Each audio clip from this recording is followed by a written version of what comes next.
बिस्मिल्लाहिर्रहमानिर्रहीम। आज की इस वीडियो में हम देखेंगे डिपेंडेंट सोर्सेज के बारे में। जितने भी अभी तक हमने देखी हैं सोर्सेज, जिस तरह हमने बैटरी का जिक्र किया था, जो कार बैटरी है उसके बारे में हमने देखा था, और जो घरों में मीटर के थ्रू जो पावर आ रही होती है वो, फिर जनरेटर की जो पावर होती है, ये सारी इंडिपेंडेंट सोर्सेज होती हैं।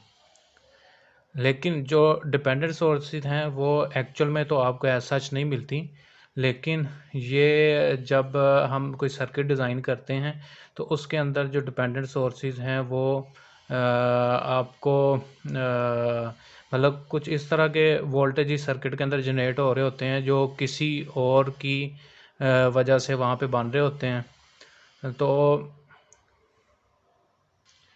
कहने का मतलब ये है कि जो वोल्टेज किसी सर्किट के अंदर एक पॉइंट पे जनरेट हो रहे होते हैं ना, वो किसी ना किसी वजह से जनरेट हो रहे होते हैं, या इन दूसरे अल्फाज में ये कह लें कि सर्किट में किसी पॉइंट पे जो वोल्टेजेस हैं वो किसी और जगह से गुजरने वाले करंट और वोल्टेज पे डिपेंड कर रहे होते हैं। तो ऐसी जो सोर्सेज होती हैं उनको हम डिपेंडेंट सोर्सेज कहते हैं। इसकी जो डेफिनेशन है वो डिपेंडेंट सोर्सेज की वो ये है कि a source is said to be dependent if its value का मतलब ये है कि उस सोर्स की जो वोल्टेजेस हैं या करंट हैं इज़ कंट्रोल्ड, वो कंट्रोल हुई होती हैं बाय सम वोल्टेज और current elsewhere in the circuit. कहने का मतलब ये है कि डिपेंडेंट सोर्सेज ऐसी सोर्सेज होती हैं जिनकी जो वैल्यू है, वैल्यू का मतलब उनके वोल्टेजेस और करंट, वो डिपेंड कर रहे होते हैं सर्किट में किसी और जगह से गुजरने वाले वोल्टेज और करंट के ऊपर डिपेंड कर रहे होते हैं। तो ऐसी सोर्सेज को हम डिपेंडेंट सोर्सेज कहते हैं। सो इसकी जो डेफिनेशन डिपेंडेंट को उर्दू में हम कहते हैं मुनहसर सोर्सेज, ऐसी सोर्सेज जो किसी चीज़ पे मुनहसर करती हैं। तो हाँ, सोर्सेज का इलेक्ट्रिकल में क्या हो सकता है, उनके या वोल्टेजेस हो सकते हैं या करंट हो सकता है। जो क्या डिपेंडेंट सोर्सेज के जो वोल्टेज या करंट है वो फिर डिपेंड कर रहे होते हैं किसी और पॉइंट के ऊपर। तो a source is said to be dependent if its value is controlled by some voltage or current elsewhere in the circuit। अब इसी तरह से हम अक्सर जो स्पीकर होते हैं उनसे पहले एक एम्पलीफायर लगा होता है। मैं एक बॉक्स बना के ये कह देता हूँ कि ये एम्पलीफायर है। एम्पलीफायर का काम ये होता है कि जो सिग्नल इसको इनपुट पे आ रहा होता है उसको उसका एम्पलीट्यूड बढ़ा देता है और वो आउटपुट पे दे देता है, ये इनपुट और ये आउटपुट। अभी एम्पलीफायर जो सा वो सिग्नल को एम्पलीफाई कर रहा है। तो लेट्स सपोज अगर मैं कहता हूँ कि इनपुट के ऊपर 2 वोल्ट का सिग्नल आया और एम्पलीफायर जो सा एम्पलीफाई होने के बाद ये हो जाता है 10 वोल्ट का। इसका मतलब ये हुआ कि जो एम्पलीफायर है वो इनपुट सिग्नल को मल्टीप्लाई कर रहा है 5 के साथ। तो एम्पलीफिकेशन फैक्टर क्या हो गया कि अगर इनपुट को 5 के साथ मल्टीप्लाई कर रहा है एम्पलीफायर, तो ये 10 वोल्ट बन गए। अभी जो इधर वोल्टेजेस आ रहे हैं आउटपुट पे वो डिपेंड कर रहे हैं इस इनपुट पे। सो यहाँ पे जो वोल्टेजेस बनेंगे और इसके आगे हम स्पीकर लगाएंगे, स्पीकर के लिए ये वाला जो पॉइंट होगा वो एक्ट करेगा एज अ सोर्स। तो ये जो सोर्स है जो 10 वोल्ट जिधर हमें मिल रहे हैं ये एक्चुअल में डिपेंडेंट सोर्स है, और ये डिपेंड किस पे कर रही है, इस इनपुट के ऊपर, और ये वोल्टेजेस एम्पलीफायर से पहले के हैं। सो हमने डिपेंडेंट सोर्सेज की डेफिनेशन ये देखी थी कि इसकी जो वैल्यू होती है वो कंट्रोल होती है किसी सर्किट में किसी और जगह पे गुजरने वाले वोल्टेजेस और करंट पे ये डिपेंड कर रही होती है। ये इस जो एम्पलीफायर हो गई, ये तो हमने कह दिया डिपेंडेंट सोर्सेज हैं। इसी तरह जो दूसरी जिस तरह हमारे पास थी, हमने ज़िक्र किया बैटरी का, फिर हमने ज़िक्र किया जनरेटर का। ये जो चीज़ें हैं बैटरी, जनरेटर, इस तरह की जितनी भी चीज़ें जो डायरेक्ट आपको पावर दे रही होती हैं, इन्हें हम कहते हैं ये इंडिपेंडेंट सोर्सेज हैं, ये किसी पे मुनहसर नहीं करती। ये हमारे पास होगी इंडिपेंडेंट सोर्सेज। तो हमने इससे डिपेंडेंट सोर्सेज और इंडिपेंडेंट सोर्स पहले हमने देखी थी। जो इंडिपेंडेंट सोर्सेज हैं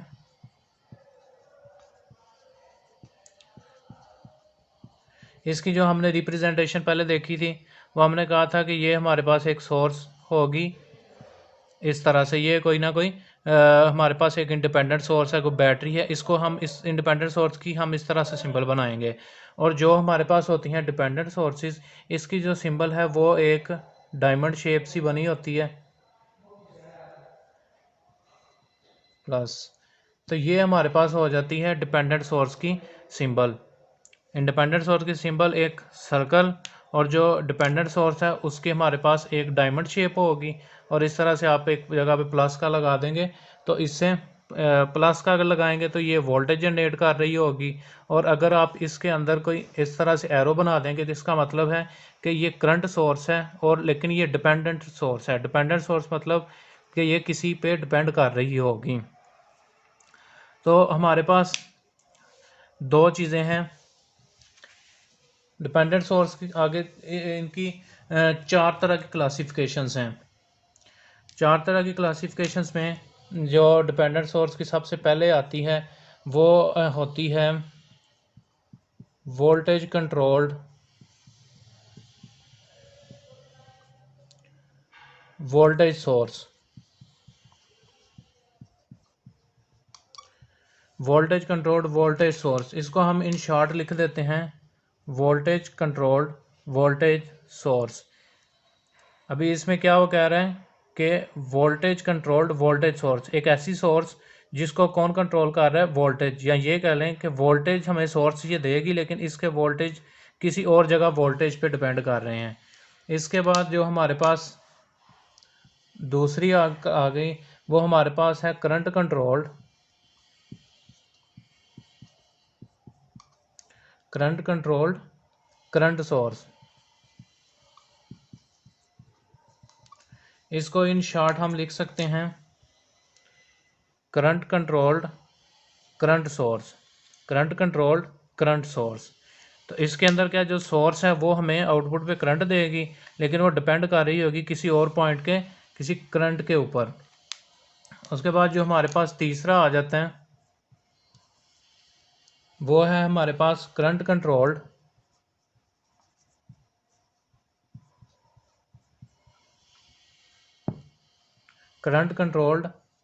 वोल्टेज सोर्स। तो इसको मैं लिख सकता हूँ current controlled voltage source. Current controlled voltage source यानी कि आउटपुट में हमें वोल्टेज देगी, लेकिन वो जो वोल्टेज होंगे वो किसी जगह पे गुजरने वाले करंट पे डिपेंड कर रहे होंगे। और जो हमारे पास एक चौथी क्लासिफिकेशन आती है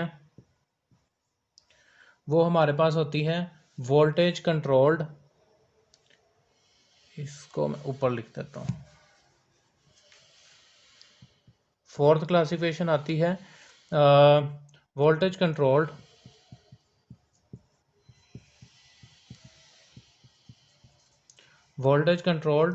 वोल्टेज सोर्स।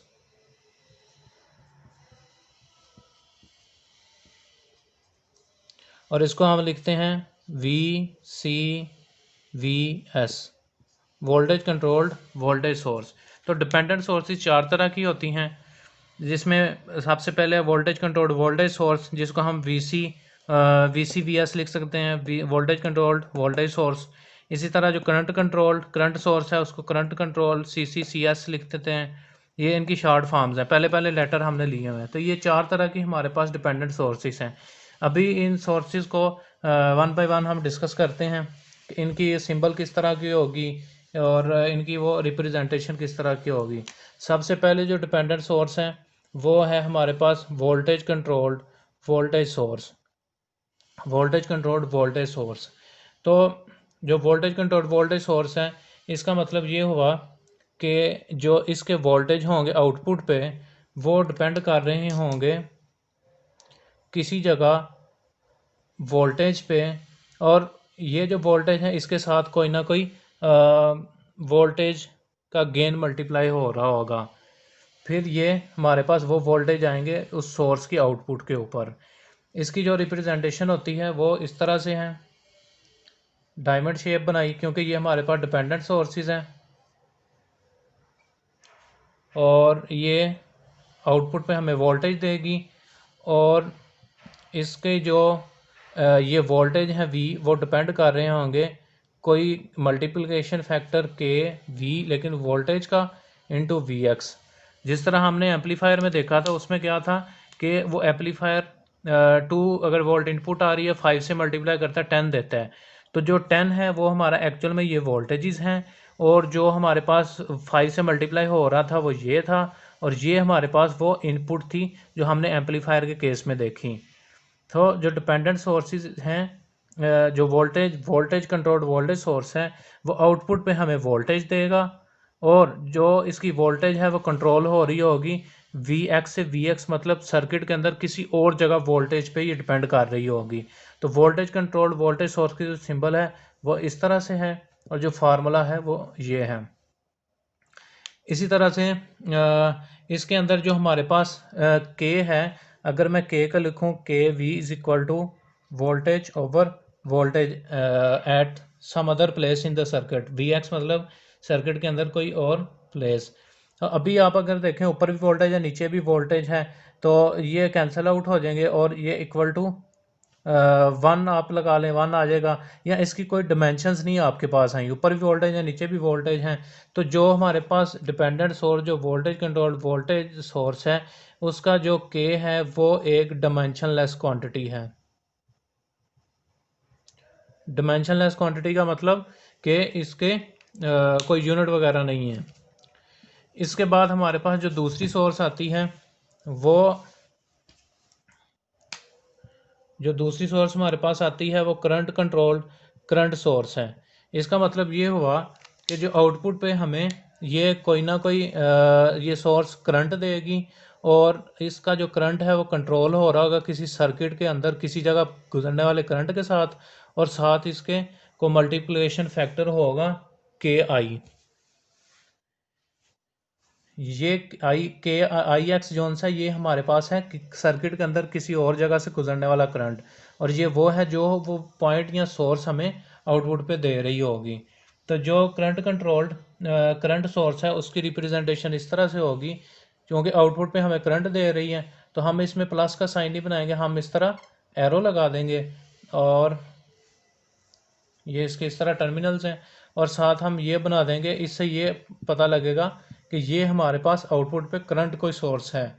इसी तरह ये जो करंट है जो आउटपुट पे दे रही है ये डिपेंड कर रहा है किसी भी इस सर्किट के अंदर किसी और जगह से गुजरने वाले करंट के साथ, और साथ उसके ये चीज़ जो उसे मल्टीप्लाई करके आगे हमें देगा। तो इसकी भी अगर हम चेक करें के आई की क्या डिमेंशंस हैं, तो मैं के आई को लिख देता हूँ आई ओवर आई एक्स। तो जो के आई है वो भी एक डिमेंशनलेस क्वांटिटी है कि हमारे पास कोई इसका यूनिट नहीं है। तो ये हमारे पास हो गया current controlled current source. Output पे हमें करंट दे रहा है और डिपेंड भी कर रहा है सर्किट के अंदर किसी और जगह गुजरने वाले करंट के साथ। तो उसकी जो रिप्रेजेंटेशन है वो हम इस तरह से करेंगे। इसके बाद जो अगला हमारे पास तीसरा है वो हमारे पास है करंट कंट्रोल्ड वोल्टेज सोर्स। नाम से ही पता लग रहा है कि अब सोर्स जो है वो वोल्टेज सोर्स होगी, लेकिन हमें जो आउटपुट पे है वो इनपुट उसकी कंट्रोल हो रही करंट के साथ। सो आउटपुट पे हमारे पास वोल्टेजेस हैं और इनपुट पे हमारे पास करंट गुजर रहा है किसी जगह पे, और साथ वो मल्टीप्लाई हो रहा है। ठीक हो गया। अच्छा जी, आउटपुट पे वोल्टेज आ रहे हैं और कहीं से करंट गुजर रहा है, वो इससे मल्टीप्लाई हो गए तो आउटपुट पे वोल्टेज बना रहे हैं। अभी ये जो सोर्स है ये हमारे पास एक वोल्टेज सोर्स है, तो मैं इसको डायमंड शेप बनाई और साथ मैंने इस जगह प्लस लिख दिया क्योंकि ये आउटपुट पे वोल्टेज सोर्स दे रही है। और ये जो आउटपुट पे हमारे पास वोल्टेज आएंगे इस पॉइंट्स के दरमियान वी, वो डिपेंड करेंगे किसी जगह से गुजरने वाले करंट के साथ, और साथ उसके कोई ना कोई कांस्टेंट मल्टीप्लाई हो रहा होगा। अभी जो इसके मैं देखूँ कि इसके अंदर जो के आर है, के आर मतलब के आर मैं आपको अभी बताता हूँ किस लिए लिखा है। के आर को अगर मैं सेपरेट करूँ, k r is equal to v over i x, तो आपने देखा है वोल्टेज करंट इनटू कोई कांस्टेंट ऑफ जिसकी कोई रेजिस्टिव कांस्टेंट इसके साथ लगेगा। या के आर इसलिए लिखा है क्योंकि ये जो वी ओवर आई क्या बनता है, ये एक रेजिस्टेंस बनती है। तो इसकी जो डिमेंशन है के आर की वो हमारे पास हो जाए के आर इज इक्वल टू, ऊपर वोल्टेज को वी से लिखते हैं, करंट एम्पेयर से होता है, तो के आर की जो डिमेंशंस होंगी वो वी ओवर ए होगा। आर इसलिए साथ लिखा हुआ है क्योंकि वी ओवर आई वो रेजिस्टेंस बनती है। सो ये जो सोर्स है करंट कंट्रोल्ड वोल्टेज सोर्स है, आउटपुट में हमें वोल्टेज दे रही है, लेकिन कंट्रोल किससे हो रही है, किसी जगह सर्किट के अंदर गुजरने वाले करंट के साथ। इस तरह से हमारे पास जो चौथी हमारे पास सोर्स आती है वो है voltage controlled voltage controlled current source.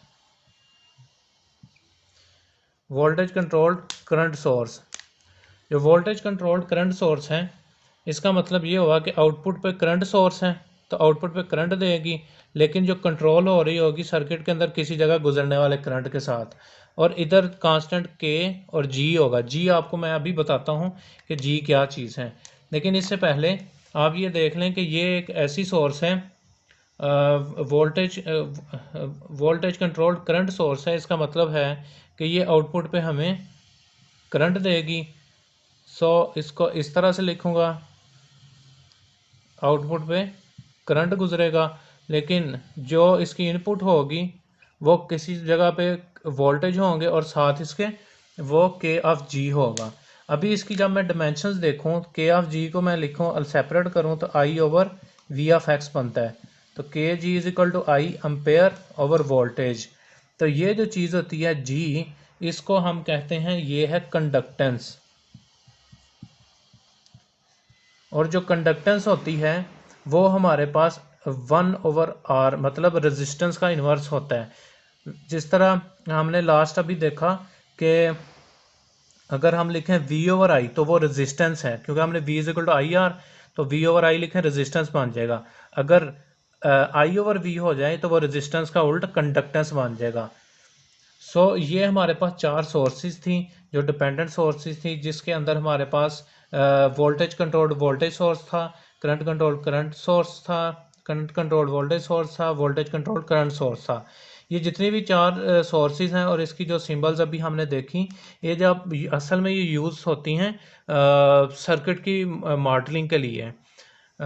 उसके अंदर आप जिस तरह से हम नेक्स्ट जब पढ़ेंगे उनके बारे में, ट्रांजिस्टर के बारे में, ट्रांजिस्टर जिस तरह से ये मैं एक एनपीएन ट्रांजिस्टर बना देता हूँ, ये कलेक्टर, अमीटर और ये बेस। तो जो एनपीएन ट्रांजिस्टर होते हैं ये क्या चीज़ होती है, ये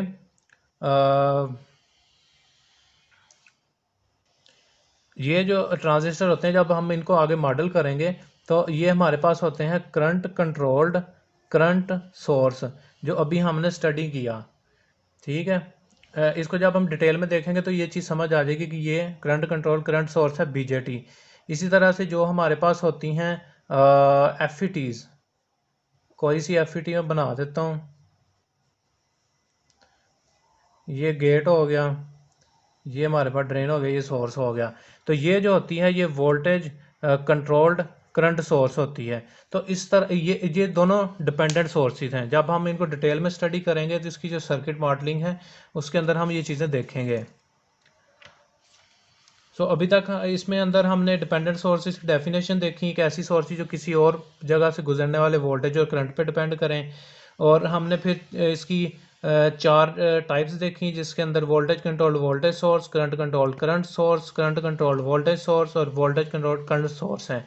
जिसके अंदर दो की आपको मैंने सामने एग्जांपल दे दी। ये बीजेटी है, BJT current control current source होता है, और जो एफईटी है वो वोल्टेज कंट्रोल करंट सोर्स होता है। उम्मीद करता हूँ चीज़ों की समझ आई होगी। अगर चीज़ों की समझ आई है तो चैनल को ज़रूर सब्सक्राइब करें।